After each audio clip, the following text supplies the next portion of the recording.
Welcome to Creating Art with Jenny. Today I'm going to share with you how I paint Seaglass and how I translate that over to painting glass bottles. And this is something that I love. Seaglass. I have a collection of it over the years. I actually have a lot more than this, but these are some of my favorite pieces, and they come in all, this one was kind of cool because it's kind of heart-shaped, but they come in all different colors and sizes. I have only ever been able to find a few of the blue, but hardly any of the very dark blue. They're usually really tiny, but a lot of greens, a lot of browns, and of course a lot of white.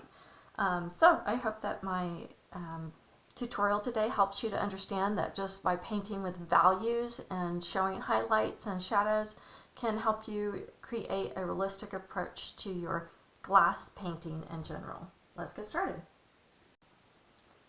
As I began, I had drawn my shape out, and I'm thinking about the paint I'm going to use, and I'm actually going to use a phthalo turquoise, and phthalo colors are very staining, so just be forewarned if you choose to use phthalo, and you can actually use any color you want, but because I'm using phthalo, I'm going to pre-wet my shape right here so that it doesn't stain as much, because I want to be able to pick up some highlight in the center. You can see that this is kind of dark right around the edges, and of course I'm not trying to make it look exactly like this, because as an artist I want it to look like Seaglass, but I also want to give it some color and some vibrancy, and this is just a little bit more clear. So I am going to begin by wetting my brush and putting some water here, and I'm not looking for a ton of water, but enough to get it wet. And I always like to work with 5 of paper towels because they are very absorbent, and I'm just going to go ahead and put that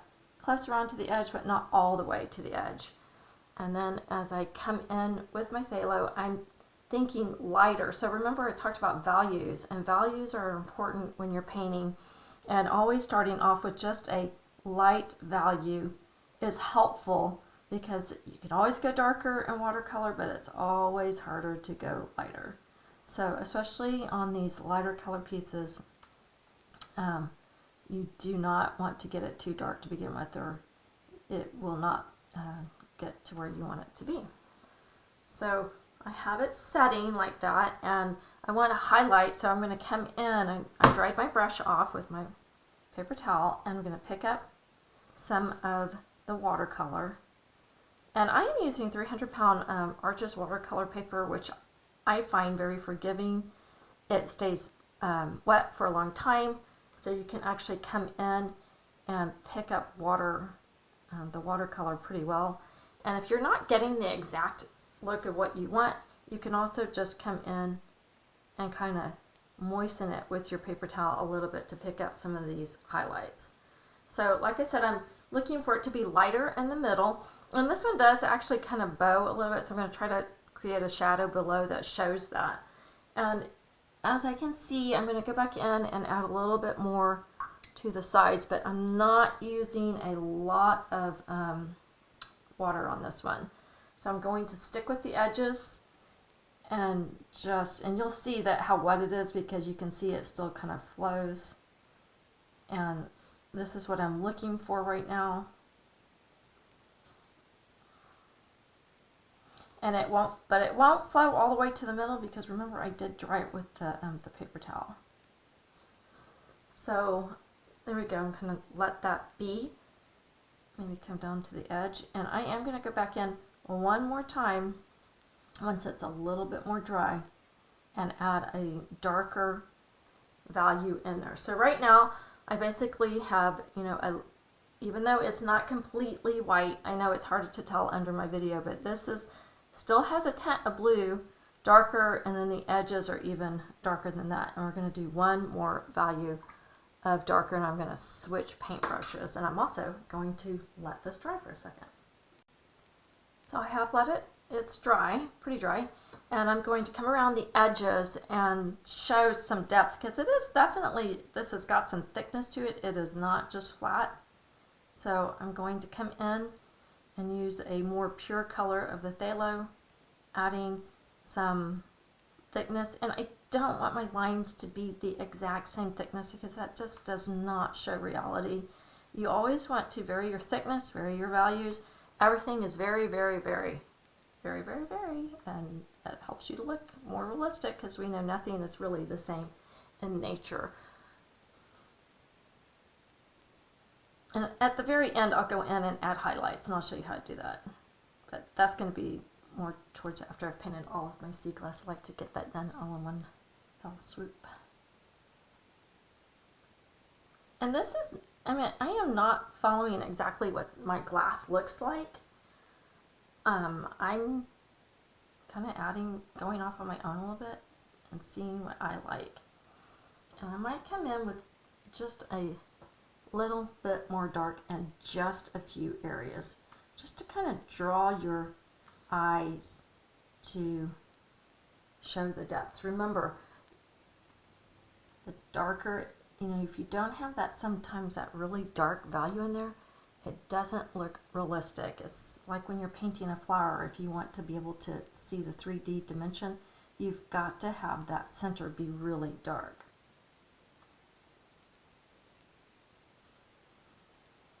And also, you want to make sure that when you're doing this, you always want hard lines, soft lines. So some of these are hard lines, that's fine. And most of these are going to be more soft. And so if I don't really like this hardness over here, I can come in and kind of scrub it out a bit. I'm not scrubbing too hard because my brush is not that hard. I have harder brushes, but that's not really the effect I'm looking for. All right, I'm going to call that Seaglass done. And I'm going to leave it, and I'm going to do the shadows at the very last, and that will bring a lot of 3D effect once we do the shadows. So let's move on to a green.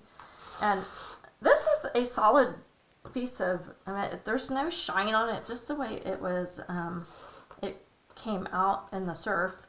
And this one has it's hard to see, but you can see a little bit of the value in here. So I'm going to take this piece and I'm going to show you how I create some depth to it. So using that shape, I'm going to go ahead, and I'm not going to use just my, I have a phthalo green as well, but I also like to use sap green mixed in with phthalo, and I'm not going to worry about it being so staining this time because I am using some sap green, which is not as staining, so I'm not going to worry about it too much. But I think that phthalo green kind of gives it a little bit more punch. So I'm going to come in, and I love how the glass is not always just a square. It's got these funky, you know, edges to it.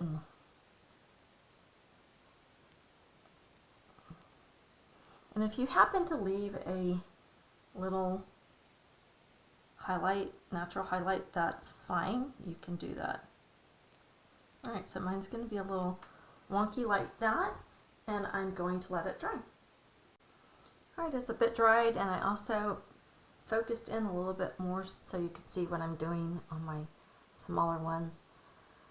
So I want to put a little bit of an edge to my glass, and since this is flat, and there is, even as you look over here, you can see that there's these, well, it's hard to see in the light, but there's these hard edges that come in. And so remember that I'm trying to show that it's not flat, and my paint, I may need to go in and add a little bit more color. You can tell it's wasn't quite as dry as I wanted it to be, but that might be okay. And so I'm going to come in. And if you really want to show your dark green, remember, come in, you can come in below where there's no paint, and it does help you to show an edge. All right, I can see that it's already taking over, so I'm going to take my brush and pick it up. And you can also use your paper towel, which may be the case I need to do right now.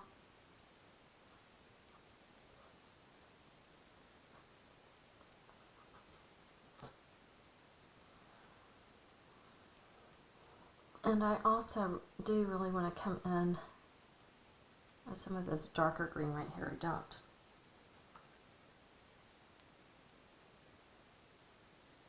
So part of watercolor is being patient. And I've said this before in my videos, I'm not the most patient person, so sometimes watercolor can be a challenge for me. And that's why I use the hairdryer too on many times. So I'm going to let that be. And since I don't want these rough edges, what you can do is come in with your brush that's fairly wet and just come in and moisten and pick it up in the center.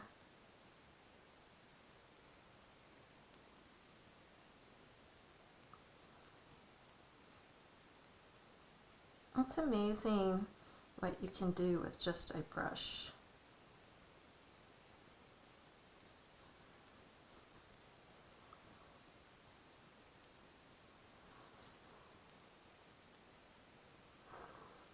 This is rough watercolor paper, so it is kind of hard to get this smooth. And I know that my rock is smooth. And like I said, I know, here I am preaching to the choir. And I don't listen to myself. But I like the darkness on that, and I'm going to just create a little bit more over here.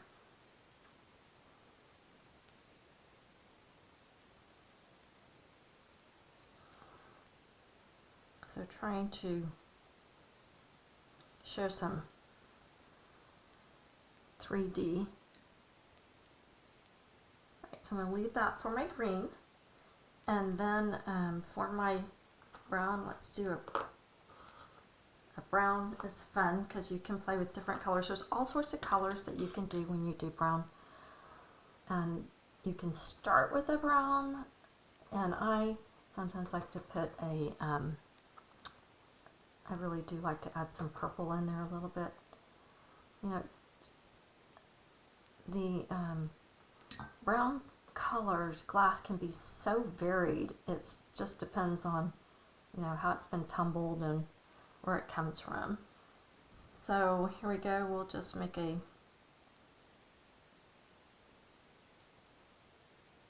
think the key to getting a Seaglass is just to think about the shapes are never perfect. And so they're always, one side's always bigger than the other and or pointier than the other, and that helps to get your reality going. Alright, I'm going to pause, let it dry. I'll be right back. So the edges have dried pretty well. I'm going to come in with a little bit of a darker brown, and you can see and it's interesting because I thought this had dried, but it had no sheen on it, but it was still kind of dark. I'm going to be okay with that, and I'm going to come back in and maybe add some darkness over here because glass can be, you know, in and out dark, and it can show divots and things like that. And if I don't like the way it's meeting, remember, you dry your brush, pick it up. You control the water.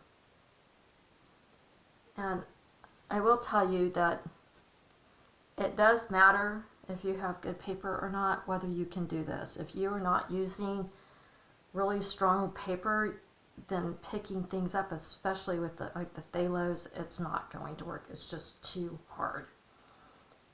So we are ready for our shadow painting, and as you can see, this one has, look how light the shadows are. It's reflective, it's glass. And so the shadows should not be just pure dark. They should reflect that the glass is light, and so that it should be a lighter type shadow. And I think with this one, I'm just going to come in and do this type of shadow right here. And then for these, I'll have more of a solid shadow, but still a lighter shadow. So you can see right here how it reflects the shadow, and it's not super dark. So that's kind of fun to see, and this one's lifting up. Seaglass is fun. Gotta let it dry. We are ready to paint our shadows, and as I look at the shadow that this one has, here is a hard edge, and the inside is more soft. So we're going to be thinking about that as I'm painting it. And I'm starting off with a Payne's Gray, And I will tell you this, some people add blue. You can add a little bit of blue if you like that, or you can add other colors for your shadow. I think I had some cobalt, and I think I did dip some in there, but it's mostly Payne's Gray. And I like Payne's Gray because it's not dark, it's light. So as I think about my shadow, I'm going to move this down so we can look at that fully. I can see that it comes up, and right here it does show that it's connected, and I'm going to just go ahead and connect it. And remember, shadows are not all as they come in. And I come in, and my shadow's not going to be super smooth. I mean, because it's a jagged piece of glass. And I'm going to show that it comes out like right here.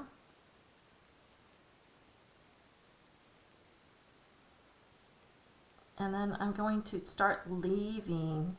I'm going to come in and follow the outline of this. And I do want it to touch. And since mine doesn't look exactly like that, I'm just going to have it come in and touch like right here.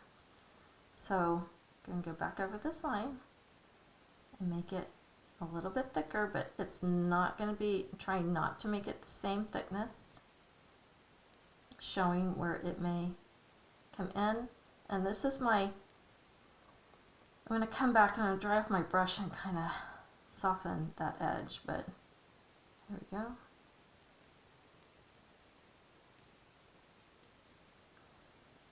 So very carefully, I dried my brush off, make sure it's pointed like I want it to be, and I'm just going to try to soften this a bit so it's not such a hard line.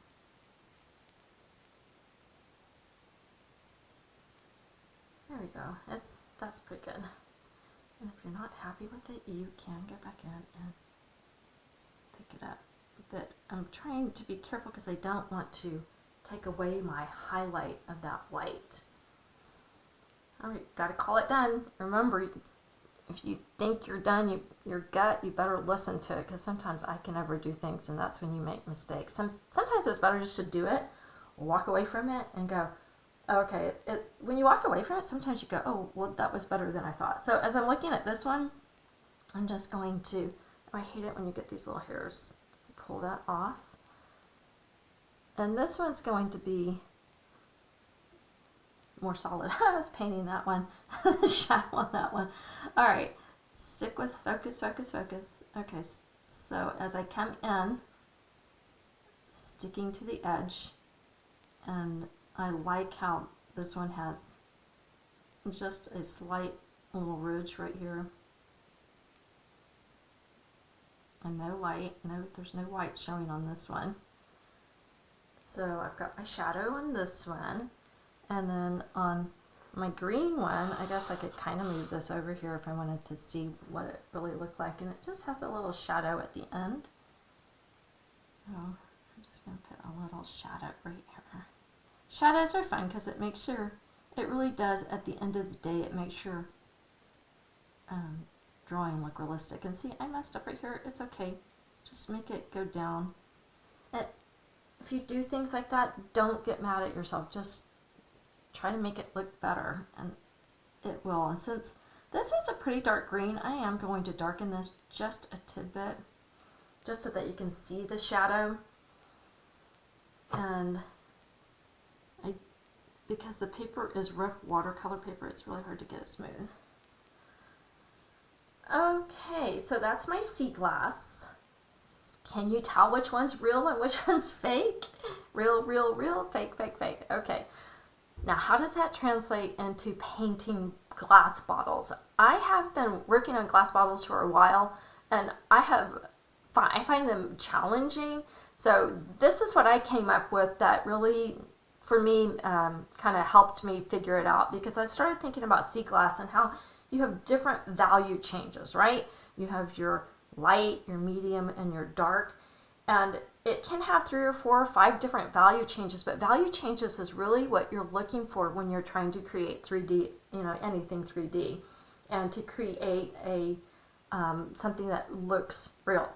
So started thinking about my glass bottles, and I was just like, okay, I'm going to start, and I'm not going to worry about my highlights. Oh, and I haven't even put in my highlights yet. So if you wanted to go back in, the gel pens are really fun to add a little bit of highlights. And even though you don't see a lot of these highlights, you can just even come in and kind of accentuate just a few here or there. Even if it's not that big, something that will catch the glass and reflect, it helps give it a little bit more, but you need to be in a darker area sometimes in order for that to work. So sometimes you come in at your darkest area and just highlight right around there, and don't overdo it, just a little bit. So this one might be right here. And these gel pens are great just to add some realistic value. Or you can paint it. I also have the bleed proof white with Dr. Phil Martin's. But when I'm doing something small like that, I tend to use my gel pen. So back to painting my glass bottle. This is just going to be a tiny one. So I am going to use my cobalt blue for this. And starting off with my cobalt blue, I'm just going to think about the shape of it. And I'm not going to draw it. I have it. You will see it probably was not going to be perfect. Nothing I've done I don't think is perfect. But that just takes practice. And so I'm going to start over here, making sure you guys can see my hands. And I'm going to start with just the lid. And again, starting light. And then I'm thinking about how I want my shape to be. And you can tell I have lots of water on my brush, which is nice. And because my water bottle will change shape. First of all, as I'm starting off, I'm really trying to think about getting the shape of what I want. And you could, yes, you could draw it. I don't, just because, I don't know, I think I find it easier sometimes to correct it with my painting. So as I come down, it's just going to be a tiny little bottle, don't worry. I'm going to maybe leave a highlight if you think about it on your way down. If not, this is small, so you can come in and add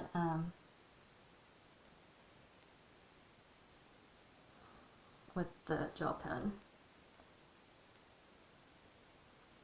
So I'm really looking, first of all, I'm looking to see, does it look right? And I can tell that this edge is down lower. So that's what I mean when this happens, when you do this, it freehand, that happens sometimes. So I'm going to make this a little bit fatter, coming down and actually just widening this up a little bit.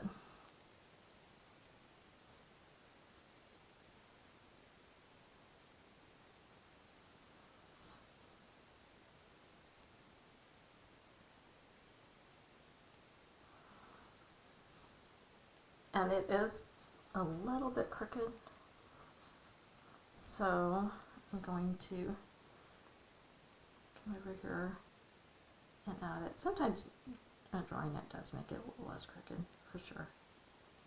Oh, that's more the challenge. There's a challenge, and it's more challenging to be able to paint it, right? Okay. Maybe I can see, like right here, maybe bring that up, and I can widen the lid just a bit, and my angle.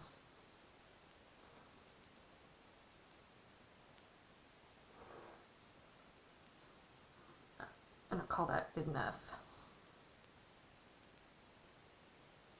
And I say that and I keep working. I always do this to you guys, sorry. Okay. So as I'm thinking about my bottle, I want to think about, remember, its value, right? So I'm going to switch brushes, and I can come in and make sure that brush is clean and pick out some highlights. I already have a few highlights in there, and if I wanted it to be lighter, remember, you can always pick up with your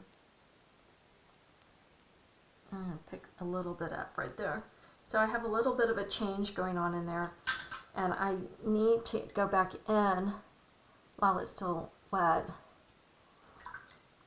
and I'm going to add some more, I'm going to add a little bit more color on the edges. And I want it to be, I'm doing it right now because it's wet, because I want it to flow. I don't want it to be such a hard line edge. So coming around, and I'm not going to do it everywhere, but I want to add just a little bit, and even maybe put some darker areas inside. And since this side is over here, seems to be more going to be, I'm going to put my shadow going this way, so maybe add a little bit more dark on this side. And then down here in the center, I really want my bottom to be dark as well. When you start painting glass bottles, I find that doing smaller ones first really helps you to understand like how to get the realistic viewpoint of it before you start with the larger ones. Maybe you're opposite, but for me, I find that the smaller ones are easier, and maybe that's because I'm impatient, just to learn how to get them done. And then once you are successful at it, it just helps you to, so I'm adding some, some dark in here, and then I am going to let this dry. And I am not trying to outline my bottle by any means.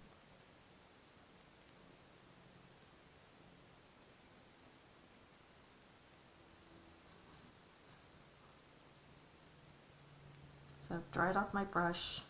And remember, blues are always more staining, so you have to be careful with that.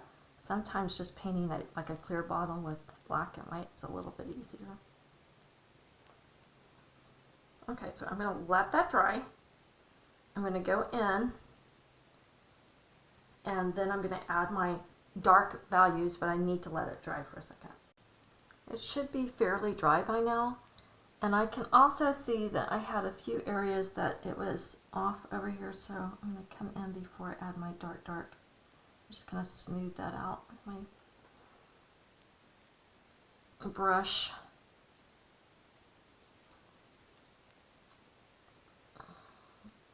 And I also want to make it more clear down here that there is a round bottom. So I'm thinking about, as I come across, this is the one area challenge that I need to make sure it's more like in the center, which I kind of missed. So that's okay. And I want a darker area right here.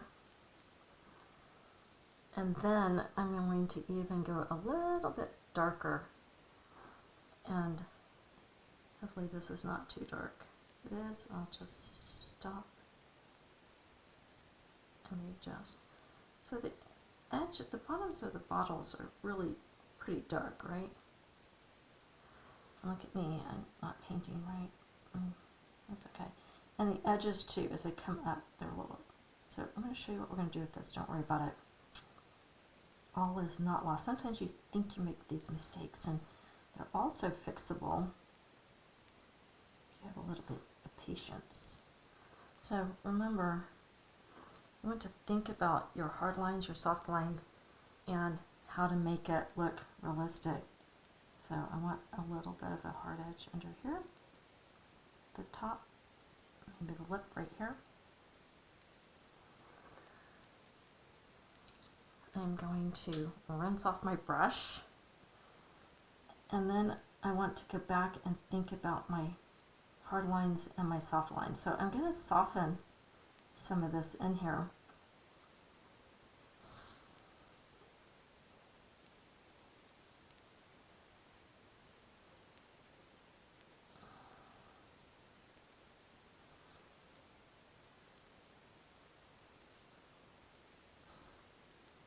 And so it's working, especially on a small one like this. You really have to make it nice and soft. So think it's important always to have, you know, when you do a line, one side's hard, one side's soft. And I can see that, like, I really want that to be darker all the way, so I'm going to come back in and add some more color to that.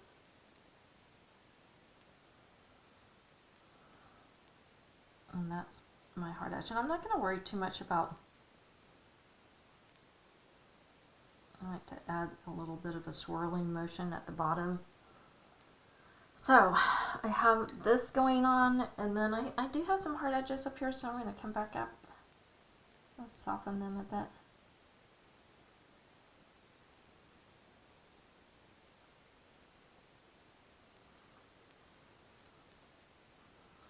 And I'm going to also maybe just add some lines coming down here.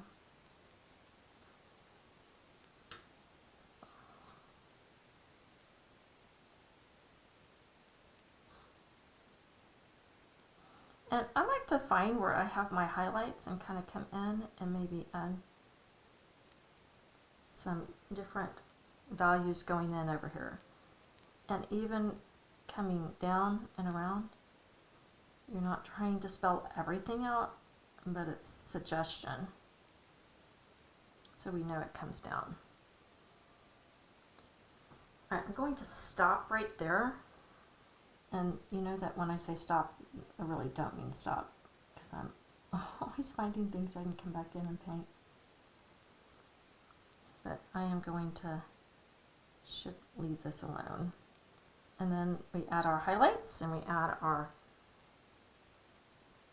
and then we also add our shadow, and it's going to look, it's going to shape up really well.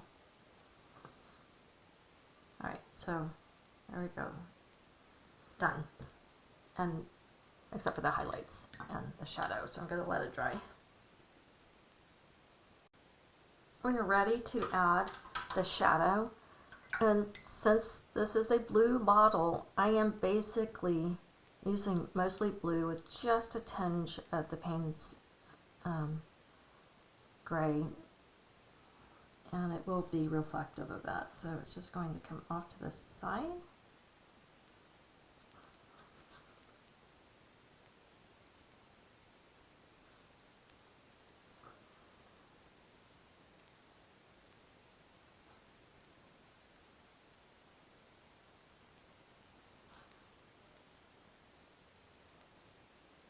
And shadows are fun because, you know, they don't have to be exact.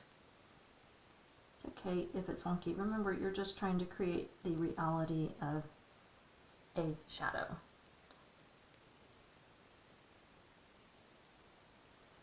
And sometimes, you know, you just want it to make it look like it's connected there. If I really wanted to add some better value to this, I would come in once this is dry, and then I would do a really light Payne's gray background to show the highlights and things like that, but I'm not going to do that in this video.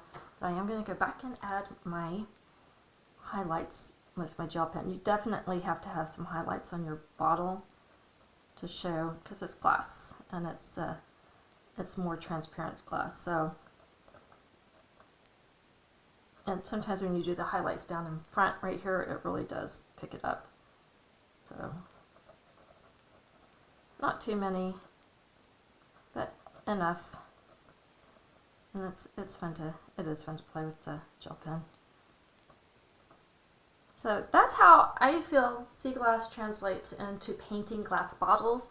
It is something that you get better at, like any kind of thing that you just get better at as you practice and paint it. I hope you enjoyed this video, and thank you so much for watching. Have a good day.